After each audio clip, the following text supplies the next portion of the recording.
The chandeliers glittered above a sea of diamonds and designer gowns. Every conversation was laced with arrogance, every smile hiding competition. But when the richest family in the city laughed at the wrong woman, they didn't know they were laughing at the one person who could destroy everything they had built. And before the night ended, their $5 billion empire would crumble at the sound of her voice. Asterisk, the Harrington family was the pinnacle of wealth and old money. Richard Harrington, a self-made billionaire who had married into a legacy fortune, loved to flaunt his family's influence. His wife, Victoria, wore her privilege like a crown, and their two adult children, Charles and Amelia, had inherited the same superiority complex. That night, the Harringtons were hosting the city's most exclusive charity gala at the Grand Aurelia Hotel, a place where invitations were more valuable than gold. The event wasn't really about charity. It was about power, networking, and showing off. As the guests arrived, the family stood at the entrance, greeting each person with carefully measured smiles. Then, she walked in. Her name was Naomi Carter.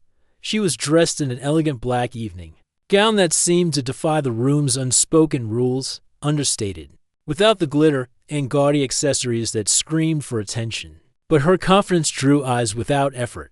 The Harringtons noticed her, but not in the way they should have. Victoria leaned toward Richard with a smirk. "Who invited her?" she whispered. Richard shrugged. "Probably here to work the event. Look at her.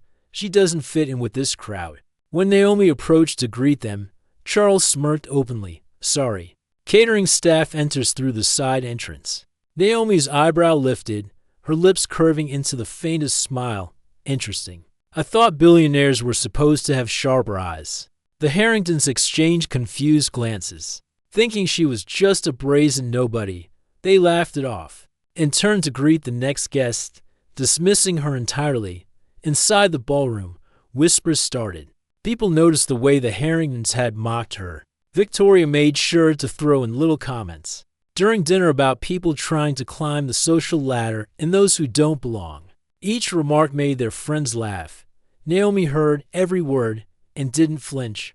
What the Harringtons didn't know was that Naomi Carter wasn't just another guest. She was the CEO of Carter International Holdings, the same company the Harringtons had been trying to secure a $5 billion partnership with for months. Negotiations had been ongoing, and the deal was close to being signed.